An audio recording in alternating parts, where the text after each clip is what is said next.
Kabylie aussi, l'apport français a été de créer pour ce peuple terrien une école d'arboriculture, où jeunes Français et jeunes Kabyles apprennent l'art complexe de la greffe et de la plantation, la science de l'arbre qui dans l'avenir décuplera peut-être la richesse de la Kabylie en faisant un vaste verger.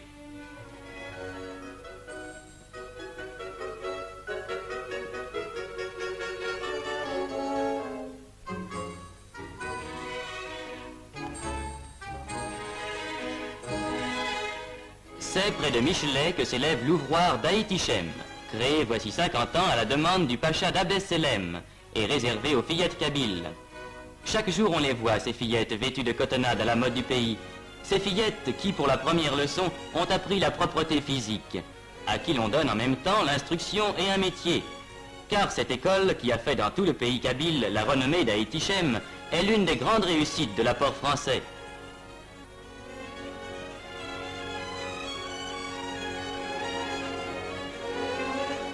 Ces fillettes, une fois sorties de l'école, font prime sur le marché du mariage.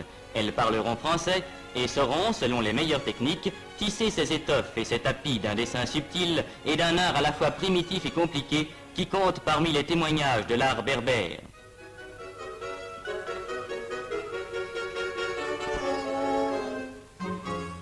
Mais ces fillettes témoignent aussi de l'importance qu'a prise en Kabylie l'assistance médicale depuis 100 ans. À Michelet, et c'est un exemple entre autres, les fillettes d'Aït-Ichem vont régulièrement subir un examen de santé à l'hôpital Sainte-Eugénie, où le personnel et le matériel répondent aux plus extrêmes exigences.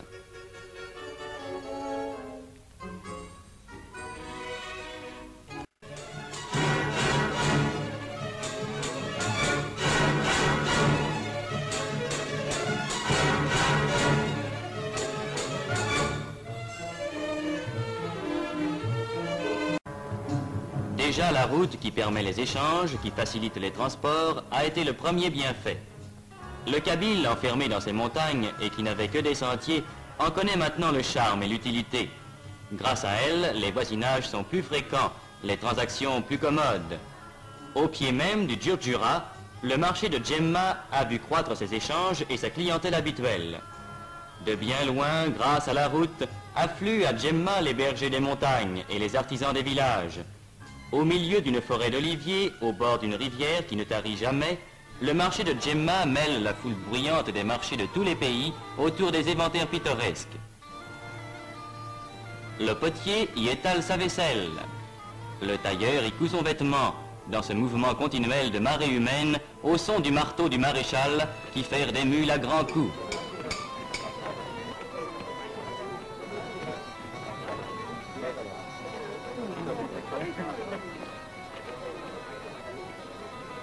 Mais la caractéristique de Djemma, c'est son marché aux bestiaux et sa boucherie en plein vent, où en l'espace d'une journée, des centaines de bêtes passent à l'abattoir. Tableau brutal et haut en couleur, où la vieille Kabylie apparaît dans sa truculente robustesse.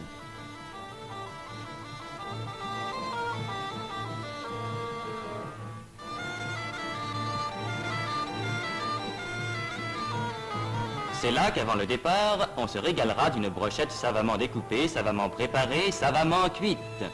Le régal du marché d'Afrique. Et ce sera le soir sur la place vide, l'heure des charognards, ces auxiliaires gratuits de la voirie qui feront place nette. Abandonnons aux charognards le marché de Djemma et poursuivons notre route vers les villages des Beni Yeni. On ne connaîtrait pas la Kabylie sans avoir vu ces 6 villages qui en sont proprement le cœur. Sans doute, depuis l'ère française, les villages ont changé. La dure silhouette du château d'eau qui domine Aït Larba en est le premier témoignage. Car aujourd'hui, ces 6 agglomérations qui groupent la plus forte densité humaine en pays kabyle, 248 habitants au kilomètre carré, connaissent sur leur sommet le miracle de l'eau vivante, cette eau qu'il fallait naguère charrier le long des pentes.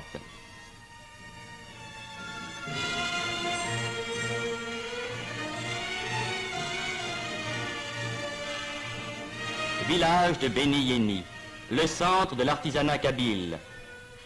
Il compte surtout, et depuis les temps les plus anciens, une population dont l'évolution intellectuelle et manuelle fut toujours en avance sur celle de leurs frères. Ici, dans chaque maison, un tour ronronne, un marteau teinte, un rabot gronde. Ici, l'orfèvre compose ses lourds bijoux d'argent. Ceux-ci qui faisaient l'orgueil des siècles passés, ceux-là auxquels l'époque a donné un nouveau tour.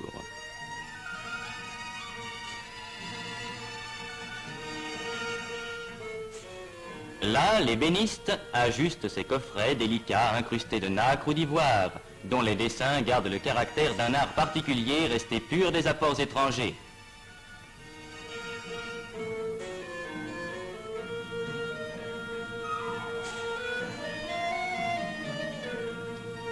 C'est à cause de cette sorte de maturité intellectuelle que traduit si bien la vie artisanale des Béni-Yéni que la France a tenu à leur donner depuis des années un statut administratif spécial, en y créant des centres municipaux résolument autochtones et en conférant l'écharpe de maire à des citoyens choisis dans la population. Cette innovation a depuis été grandement élargie, mais ce sera l'orgueil de la Kabylie d'avoir en Afrique du Nord donné les premiers musulmans saints de l'écharpe tricolore.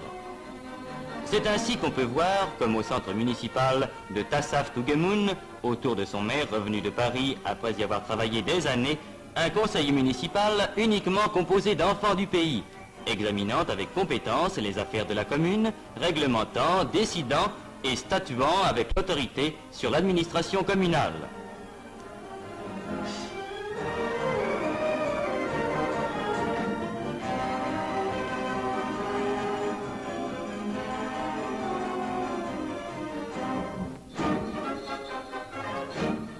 C'est pour une part aussi à cette maturité de la Kabylie prise comme exemple que l'exercice du droit de vote a pu être instauré dans l'Algérie sans difficulté et sans trouble moral. La démocratie est d'ailleurs depuis toujours dans les usages et dans la vie du pays, et il n'est pas inutile de rappeler que les Kabyles ont de tout temps vécu au milieu de leurs montagnes dans l'usage journalier des règles de la vie démocratique. À ce peuple évolué, la vie française se devait d'apporter les bienfaits exigés par l'intelligence. C'est pourquoi, dès 1883, cette école, la plus vieille école française d'Afrique, s'élevait à Taourirt Mimoun. Vieux mur où depuis plus de 60 ans sont passées plusieurs générations de Kabyles et où sans conteste s'est forgé dans les âmes des enfants qui y passèrent le vrai sentiment de la solidarité française. Depuis, l'œuvre s'est affirmée. Les écoles se sont multipliées, l'instruction s'est développée.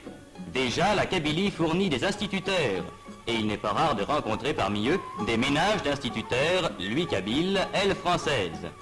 Ainsi, dans la plus vieille école d'Afrique comme dans la plus récente, cette école destinée aux filles, extraordinaire révolution car jusqu'ici la coutume kabyle s'y opposait, s'opère la grande tâche d'instruction et d'éducation qui assurera au peuple kabyle les gages d'un avenir florissant. Fillettes de Kabylie élevées dans le climat et le goût de l'instruction française, elles seront demain dans leur foyer les meilleures tenantes de la raison française.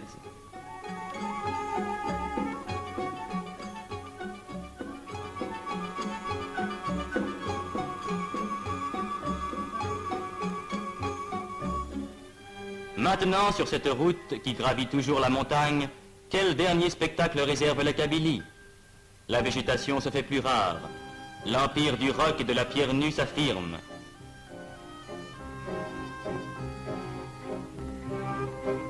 Un dernier village perdu dans sa montagne qui allonge ses toits étrangement plats, prescience d'un autre monde. La montagne toujours plus rude, toujours plus sèche. Et tout à coup, au détour de la route, cette caravane qui a passé l'école et qui vient du désert.